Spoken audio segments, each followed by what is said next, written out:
조만간 발표될 코리아 밸류업 대책. 너무 일본의 밸류업 대책에만 의존하다 보니 정작 한국은 없다는 비판들이 나오고 있는데요. 자, 엎친 데 겹친 덕으로 일본의 GDP까지 마이너스로 나오면서 재침체를 둘러싼 경고음도 끊이질 않고 있습니다.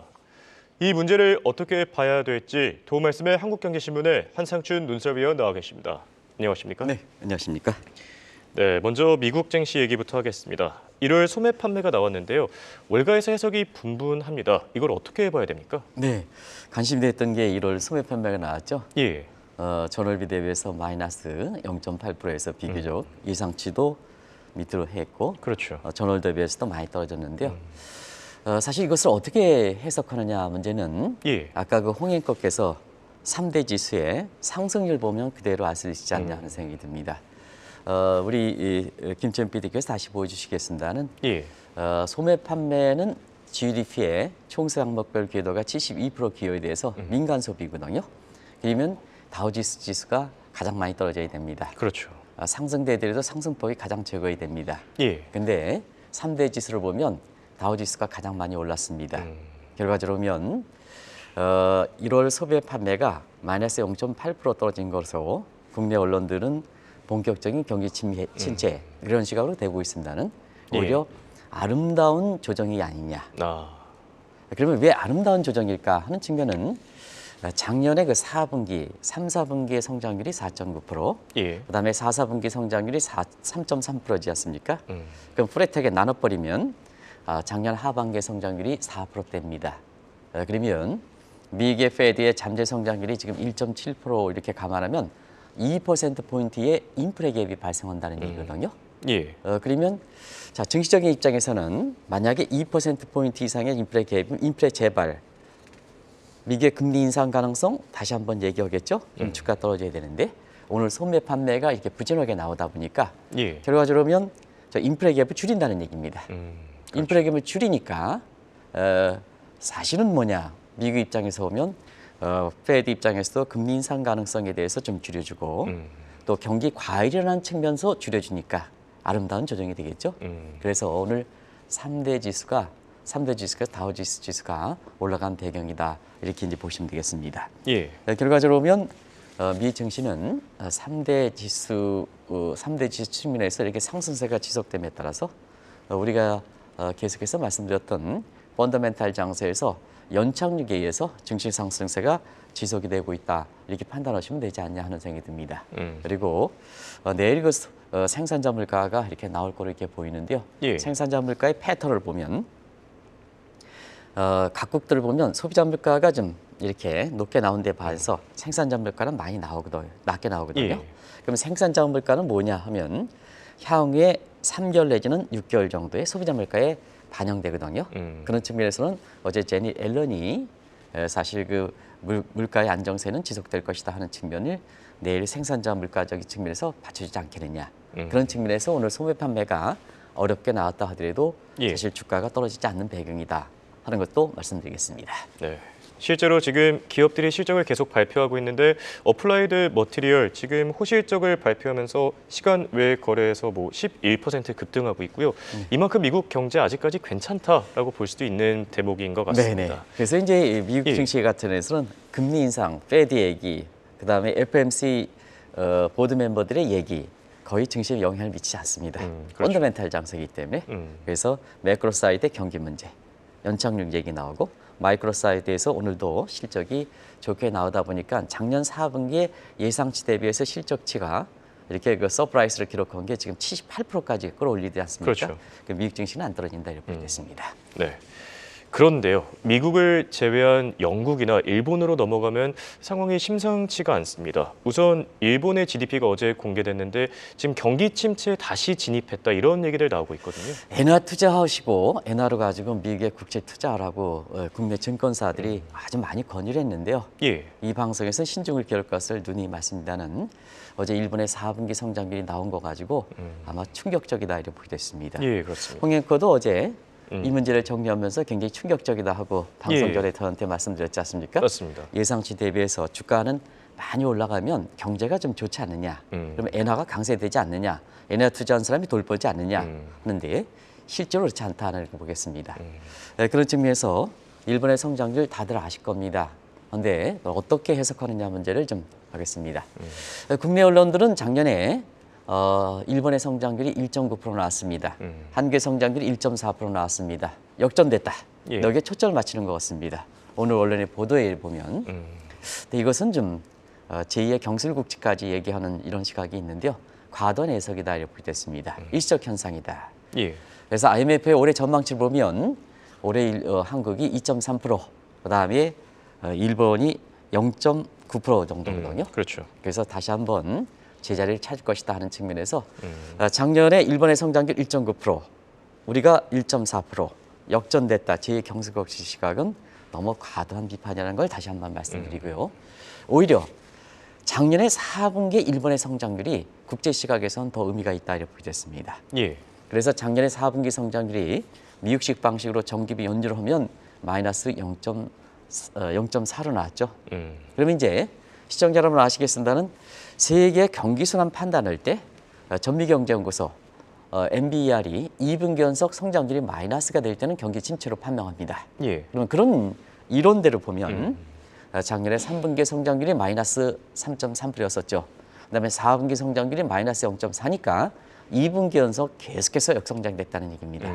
그렇죠. 그러다 보니까 일본 내부에서도 주가와 관계없이 경기가 재침체됐다.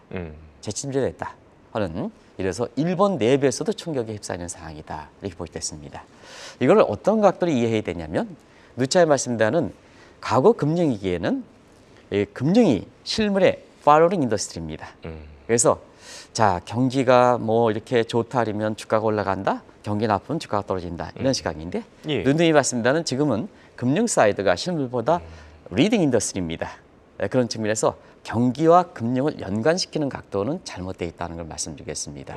그래서 주가를 끌어올려서 경기를 거꾸로 끌어올릴 수가 있다 하는 것을 말씀드리겠는데요. 그런 각도에서 이해하시면 좀 일본의 4분기 성장률이 낮아진 부분에 대해서 이해할 수 있지 않냐 생각합니다. 그래서 예. 그런 정책 요인이 지금 재팬 디스카운트 해소 대책, 그다음에 재팬 밸류업 대책으로 주가를 끌어올리는 거거든요. 그 배경을 나중에 경기 문제와 관련해서 다시 한번 말씀드리도록 하겠습니다. 네. 여기서 이어지는 얘기가 아닐까 싶은데요. 어제 GDP가 낮게 마이너스로 나왔음에도 불구하고 주가는 또 올랐습니다. 이런 건 어떻게 봐야 됩니까? 네. 사실 일본의 1990년대 이후에 장기적으로 좀 봐실 필요가 있는데요. 일본이 그 1980년대에 사실 제조업의 경쟁력을 바탕으로 해서 미국을 지질 것이다 하는 재팬 파크 재팬 세어에서 이게 무너졌던 배경이 1990년대 이후에 자산이 붕괴되면서 한편으로 경기가 떨어지고 물가는 여전히 높았거든요. 스태그플레이션 국면이거든요. 이때 일본이 그때부터 두 가지 정책 놓고 대립이 됐던 상황이 지금까지 오고 있습니다. 아시겠습니다는 경기에 더 이렇게 부양시켜야 된다 하는 측면의 대장성 패러다임. 그리고 그때 물가가 있을 때 그때 당시에 BOJ 일본 중앙은행의 총재가 일선 목표인 물가 안정을 기해서 물가 안정을 기해야 될 것이다. 그러면 금리를 올려야 되겠죠. 그래서 미에노 패러다임입니다. 이것이 이제 했는데요. 작년 4월에 취임했던 우에따도 이 문제 가지고 고민해 왔다. 이렇게 보시게 됐습니다. 그러면 우에따는 작년 4월 이후서부터 어떤 행보를 했을까? 아베노믹스의 억선대로 출구 전략의 선행 사전 정지 작업을 했습니다. 아예 안 한 게 아니라 정지 작업을 했습니다. 그렇죠. 자, 그러면 아베노믹스는 어떻게 추진됐을까? 돈부터 공급하죠. 유동성 공급. 그다음에 기준금리를 마이너스로 제쳤죠. 그리고 기준금리 따라 시장금리가 올라가는 현상 수급꺾기 방지 여기서 YCC를 도입했던 거거든요. 예. 그럼 이제 역수를 한번 보겠습니다. 우에따임은 작년 우에따가 YCC를 정상화시켰죠. 예. 하루 변동폭 0.5에서 1%, 크게는 1.5%까지 이렇게 정상화시켰죠. 그래서 지금 상태에서는 금리를 언제 올릴 것이냐. 그다음에 QT, 일본에서 유동성 공급을 언제 회수할 것이냐. 이 문제가 돼 있었거든요. 근데 지금 일본이 작년 3분기, 4분기에 2분기 연속 마이너스를 기록함에 따라서 경기 침체가 되고 있습니다. 그런 상태에서 우에따가 지금 상태에서 금리 인상을 할 것이냐, 그다음에 QT를 할 것이냐 어렵죠. 그러면 한번 채권 시장 반응을 보겠습니다. 출구 전략을 추진하기 어렵다. 그러면 일본의 장기 금리가 떨어지겠죠. 금리 인상, 기준금리가 안 되니까 장기금리 떨어지죠. 실제로 장기금리가 많이 떨어졌죠. 그러다 보니까 결국 주가가 상승하는 배경이다. 이렇게 볼 수 있습니다.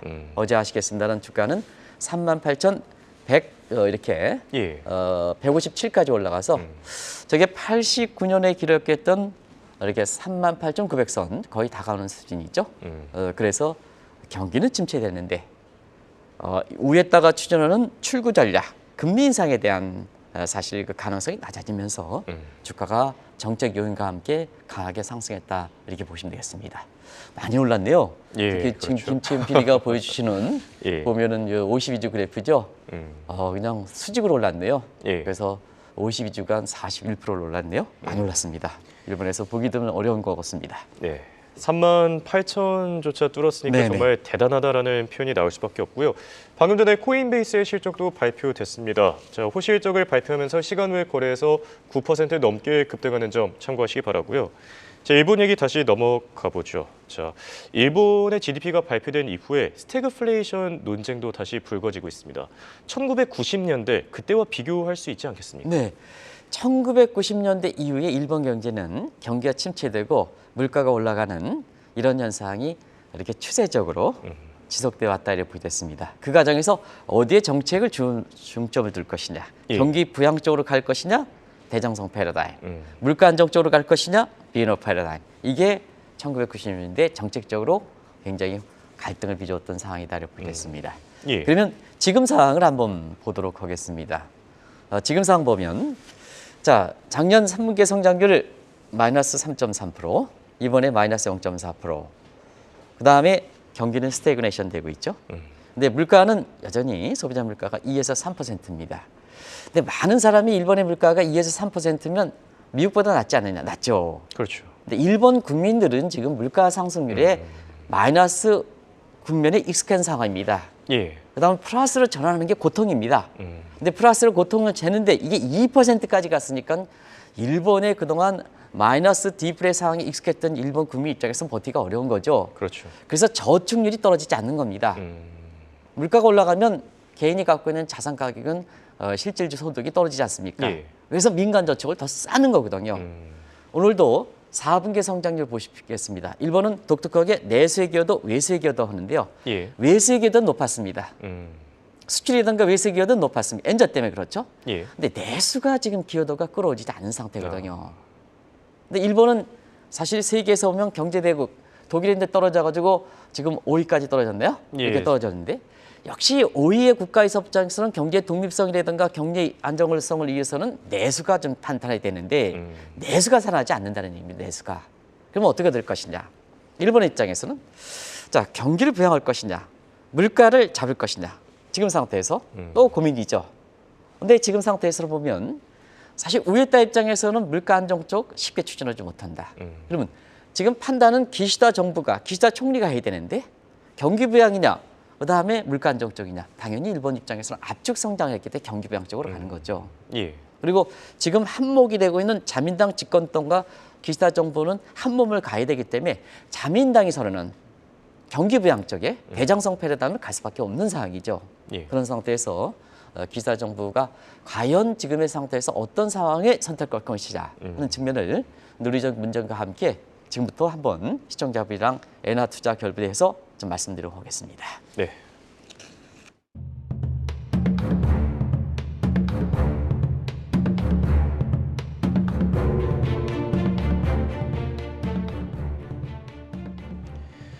말씀하신 대로 기시다 총리의 선택이 상당히 중요할 것 같습니다. 그런데 지금 돌아가는 분위기 속에서는 이 집권당인 자민당과 완전히 결별하기는 어렵지 않겠습니까? 당연히 그렇죠. 지금 일본도 우리 총선을 앞두고 민생 안정, 민생 예. 경제 이게 그냥 여야 간에 지금 많이 화두가 되고 있습니다는 일본은 더 상황이 심합니다. 기시다 정부가 디지털 화폐 도입하는 게 실패. 그다음에 아베가 갖고 있는 소비세 감세 문제 추진하는 게 실패. 그렇죠. 그리고 물가는 안 잡혀, 경제는 더 떨어져, 민생이 아주 고통이 심하죠. 고통이죠. 그런 상태에서 누차에 말씀드리는 기시다 정부는 자민당과 함께 9기 법칙에 지금 시달린 상태다. 9기 법칙은 시청자 여러분 다들 아시죠? 기시다 정부의 내각과 그다음에 집권당인 자민당의 지지율이 합쳐서 50%. 그러면 예를 들어서 우리 윤석열 정부 입장에서 윤석열 정부의 지지도와 그다음에 집권당에 해당되는 국민의힘의 지지도가 합쳐서 50%. 만약에 윤석열 대통령의 지지도가 50% 미치어도 국정 운영에 탄력을 받기가 좀 힘든 상황이거든요. 예. 근데 일본의 기시다 총리는 17%입니다. 자민당은 30%뿐이 안 됩니다. 합쳐 47%. 기시다 정부와 집권당의 지지율이 50% 미치면 아무것도 안 되는 겁니다. 그래서 뭐냐, 시청자 여러분, 기시다 정부가 올해 조기 하야되는 게 아니냐, 이런 게 심심치 않게 나오는 상황이거든요. 그런 측면에서 기시다 정부와 자민당이 지금 선택할 문제가 경기회복이 가장 절실하죠. 그렇죠. 예. 뭐 다른 것보다도 없습니다. 그냥 경기회복이 절실해야 됩니다. 그런 과정에서 이렇게 보면 첫 번째, 위에다가 추진하는 금리 인상, QT 출구 막아야 되죠. 막아야죠. 예. 막아야죠. 당연히 막아야 되죠. 그리고 그동안 추진했던 엔저 수출 지향의 엔저 정책 지속 지역을 추진해야죠. 왜 그러냐면 일본의 4분기 성장률이 앞서 말씀드린 내수에게도 외수에게도 외수 비용 좋습니다. 그나마 수출이 잘 되는 것이 일본의 경제 성장률이 지금 마이너스 0.4로 버티는 힘이거든요. 예. 그럼 우에따 입장대로 자 출구대로 추진한다. 금리 인상한다. 그럼 수출이 안 되는 거죠. 그렇죠. 그럼 내수가 살리지 못한 상태에서 수출까지 버팀목이어서 그것까지 떨어져 일본 경기 더 어려지죠.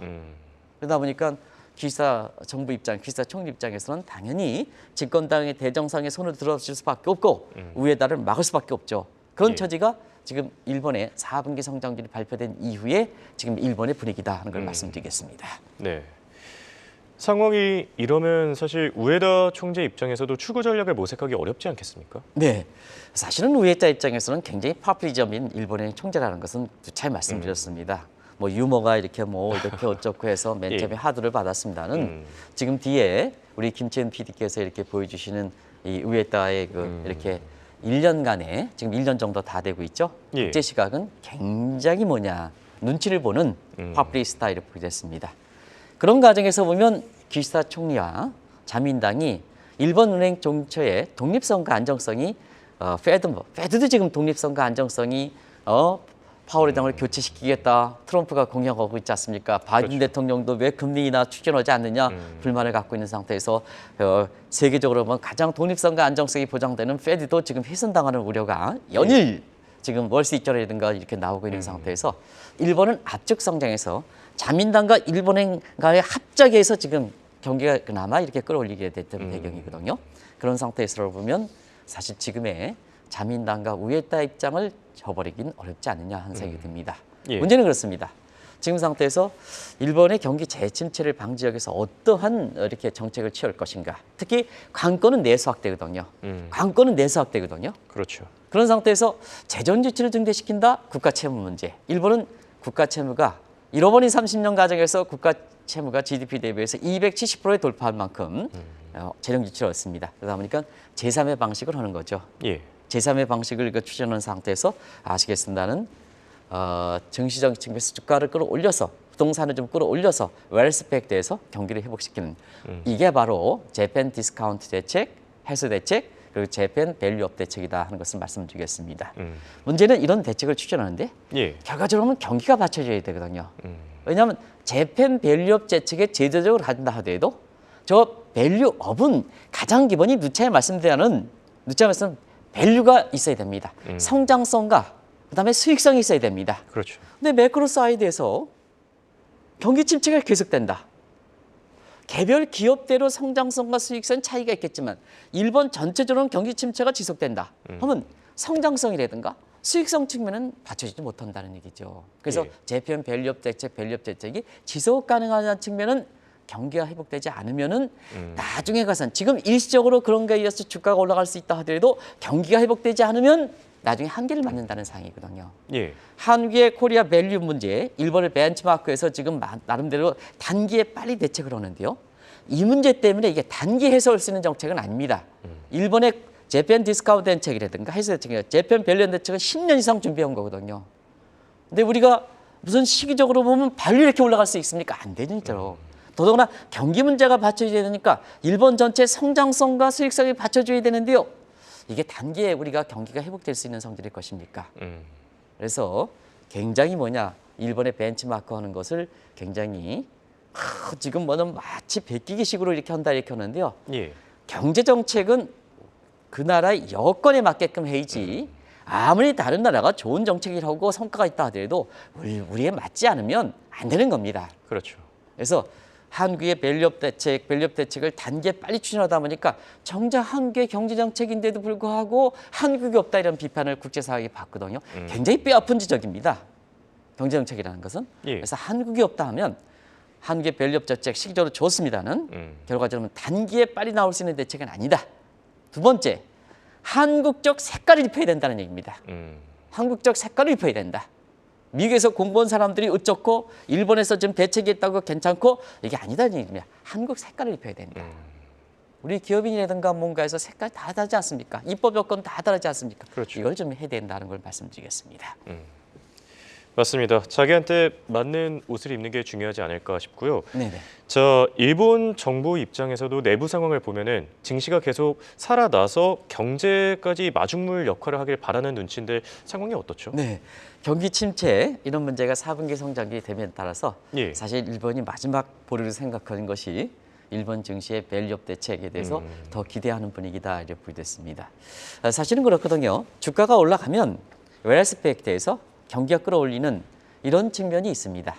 이걸 일본 같은 경우는 좀 내수가 관건이거든요. 예. 내수가 관건인 측면에서 보면 사실 일본의 저축률을 좀 낮춰야 되거든요. 그렇죠. 그럼 저축률을 낮출 수 있는 방법이 어떻게 될까? 일본은 마이너스 성장인데도 불구하고 저축률이 민간 저축률이 6%거든요. 예. 우리 민간 저축률 몇 %인지 아십니까? 훨씬 더 낫지 않겠습니까? 그렇습니다. 우리는 민간 저축 2%뿐이 안 됩니다. 그래서 가계부채가 저렇게 많은 겁니다. 선진국이 갈수록 민간 저축이 적은데 일본은 6%까지가 우리의 민간 저축이 6%입니다. 이게 일본의 경기를 반복시키는 거거든요. 그럼 이거 풀어야 됩니다. 그럼 어떻게 풀어야 되느냐? 자, 은행이 마이너스인데도 불구하고 저축이 올라가 주가 성리를 쭉 올려보자. 그러면 자 은행에서 좀 민간으로 빠져나가겠죠. 빠져나오지 않겠느냐 이런 예. 기대가. 두 번째는 자 주식이 많이 올라가면 결과적으로 일본 기업들도 자 돈이 생겼죠. 그러면 설비 투자하지 않느냐 이런 문제인데요. 과연 이것이 일본 같은 경우는 통용되겠느냐. 이번에 4분기 성장률이 이렇게 마이너스 빠지고 난 이후에 이 문제에 대해서 과연 증시가 올라가는 부분에 대해서 웰스 팩트에서 일본의 경제 침체 마중물 역할하고 일본 경제를 끌어올리겠느냐 하는 측면에서는 일본 국민들은 독특한 구조를 갖고 있기 때문에 사실 미국처럼 이게 힘들지 않겠느냐 하는 회의적 시각도 예. 이번에 나오고 있다 이렇게 보겠습니다.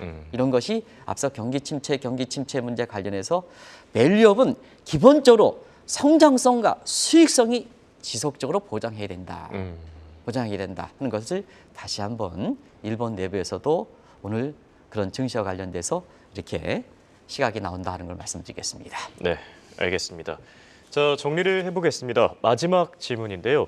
요즘 이 얘기가 다시 나오고 있다고 합니다. 엔화를 투자해서 자, 미국 국채를 사는 게 어떻냐. 일부 증권사들에서 얘기가 다시 돌고 있다고 하는데 자, 어떻게 생각하시죠? 이 점은 누누이 말씀드려서 더 말씀드리기 어렵습니다는 일본의 4분기 성장률이 결국 역성장되고 경기 침체 문제가 나오기 때문에 우리 김치현 PD께서 원외환율이 888원입니다. 예. 작년에 은행이라든가 증권사가 작년 우에다가 취임할 때 일본이 출구 전략한다, 엔화 강세된다, 아베노미스 포기된다 할 때가 원외환율이 1,004원이었습니다.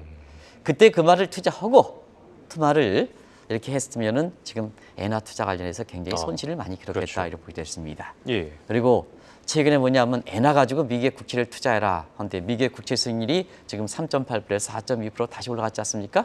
그러면 엔화도 약세인데 미국의 국채 수익률이 올라가니까 국채 가격이 떨어져. 결과적으로는 양박을 당하는 꼴이지 않습니까? 그렇죠. 국내 그 증권사라든가 이런 데이 자기의 이익을 생각해서 사실 고객을 희생당하는 이런 제가 이 해외 부동산 투자 관련해서 아마 오늘 제가 이 문제를 좀 이렇게 되는 오늘 뭐 2대1이라든가 이런 데 굉장히 크게 나왔습니다. 청산 직전에 부동산의 그 수익률의 대폭락 사태가 오늘 뉴스거리가 되고 있습니다. 한 달 사이에 50%포인트 이상, 제가 일부러 순화시켜서 얘기하는 겁니다. 예. 어떨 때는 뭐 70포인트 이상 해서 줄이 지금 통보되고 있습니다. 어떻게 이해해야 되겠습니까? 이달 초에, 예를 들어서 이달 초에 플러스 수익률에서 자 청산 직전에 같은 달에 예. 뭐 마이너스 40% 50% 운용 보고서 통보를 받으면 이거 어떻게 해야 됩니까? 그래서 누차에 말씀드린 해외 부동산은 장부상으로 올리면 안 된다 하는 것을 말씀을 드리겠습니다. 예. 시가를 조정해서 그때마다 시가가 떨어질 때마다 해외 부동산 투자 수익률을 그렇죠. 조정하고 자 투자자들한테 고객들한테 그 이해관계를 구했으면 순조롭게 이게 연착륙될 수가 있는 부분이거든요. 어제까지 수익률이 뭐 10% 20%인데 예. 청산 직전에 마이너스 40% 50% 그것도 한 달 사이 내지는 하루 사이에 어떻게 해야 됩니까? 개인 투자가들 운용보고서 정부가 내오는 운용보고서입니다. 믿을 수 있는 증권사의 운용보고서입니다. 어떻게 해야 됩니까? 개인 투자가들 납득하기가 어렵죠. 납득하기 어렵죠. 납득하기 어렵죠. 그래서 감독당국이라든가 이런 데 계속해서 얘기가 나오는 겁니다. 이제라도 예. 좀 장부상으로 하지 말고 시가상으로 해서 전부 전수조사해서 면밀하게 파악해야 할 필요가 있지 않냐 하는 생각이 듭니다. 그 점을 꼭 좀 다시 한번 강조해드리겠습니다. 네, 알겠습니다. 이렇게 오늘은 코리아 밸류업 대책을 더 보완할 부분에 대해서 얘기 나눠봤습니다. 지금까지 도움 말씀의 한국경제신문의 한상춘 논설위원이었습니다. 대화 고맙습니다. 네, 고맙습니다.